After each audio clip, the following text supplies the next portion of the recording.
Thank you. All right, did you do your one thing of self-care last night? Raise your hand. Oh, good for you.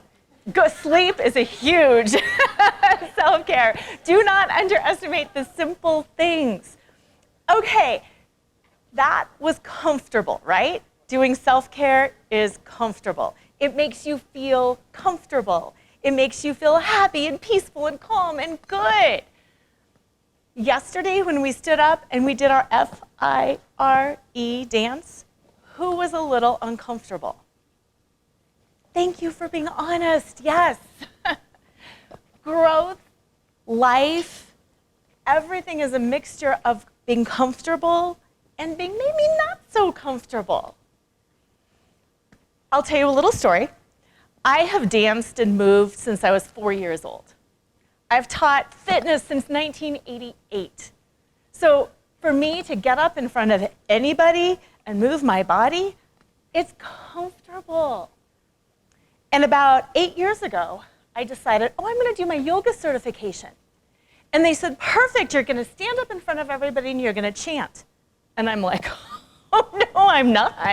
I don't know who you think I am, but I am not going to stand up here and chant. Like, I'll do yoga. I'm not using my voice that way.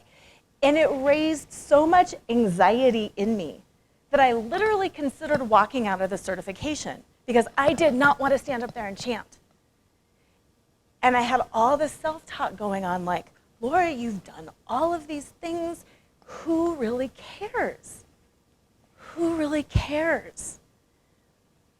And in those moments where I was sitting there on the yoga mat, panicking because I was counting like 4 people until I go, 3 people until I go, 2 people until I go, it really dawned on me that I was so afraid of other people's judgment that it was crippling me and it was hindering me from doing something that I passionately wanted to do.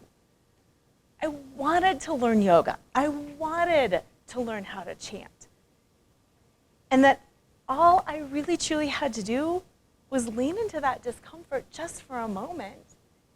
And that I wasn't stuck there. And if I didn't like it, I didn't have to do it again. I just had to get through that moment. And what I learned was we can do scary things and that it takes time to build up that muscle. After that experience, I had this real calling to start chanting in my classes, which was really weird because that was so not what I wanted to do. So I started Googling, because isn't that what we do when we want to learn something?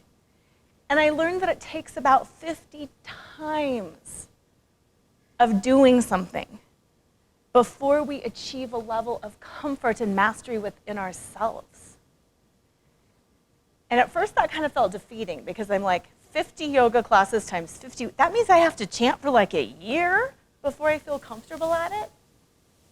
And then I just kind of threw up my hands and leaned into the process and thought, that's fine. If I end up chanting twice a week, perfect, I'll get there in 6 months. And before long, I really felt comfortable doing it. I still don't like it. I'll talk, but I'm not going to sing in front of you all, sorry.